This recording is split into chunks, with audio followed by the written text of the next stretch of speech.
व्यक्ति का नाम था रोनाल्ड ओपस। उसने आत्महत्या की थी। ऊपर से गिरा था 10वीं मंजिल से नीचे।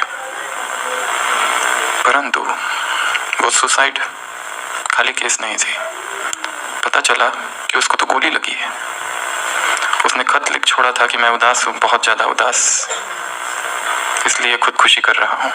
पर बाद में पता चला उसके तो सिर पर गोली लगी थी। और उसने जो कोशिश की थी खुदकुशी करने की, वो भी यदि गोली न लगती तो नीचे सेफ्टी नेट लगा हुआ था,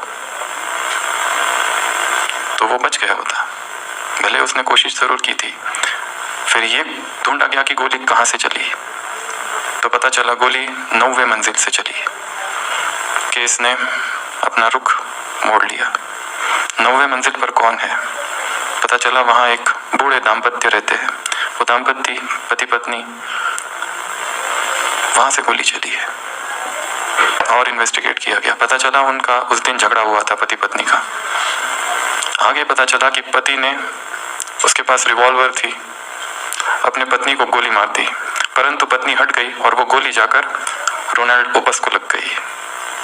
अब ये सुसाइड नहीं, मर्डर केस था। उन दोनों की जांच पड़ताल हुई।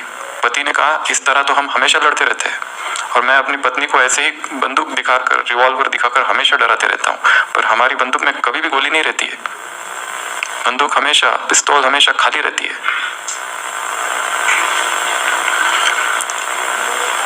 फिर पता चला उनका जो बेटा है, उसने उस दिन उस पिस्तौल में गोली डाल दी थी, क्योंकि उसे पता था माँ बाप रोज लड़ते हैं और पिताजी ऐसी बंदूक दिखाते हैं। फिर और ढूंढा गया उसने ऐसा क्यों किया उसके बेटे ने, तो पता चला उसका बेटा बहुत व्यसनी था, अपनी माँ से बार बार पैसे मांगता था। उस दिन माँ ने पैसे देने से मना कर दिया। उसके मन में आया अपनी माँ को ही मैं मार दूं, पर डायरेक्ट कैसे मारूं? तो उसने जो अपने पिता है उसके पिस्तौल में गोली उसी ने रख दी थी। तो अब दोषी कौन हुआ? बेटा। और इन्वेस्टिगेट किया। बाद में पता चला वो बेटा तो वही है, रोनाल्ड ओपस, जिसने खुदकुशी की थी। तो घूम फिर के केस वहीं पहुंच गए।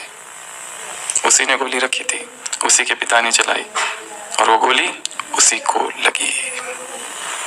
कर्म का चक्र घूमकर वहीं पहुंच गया जहां से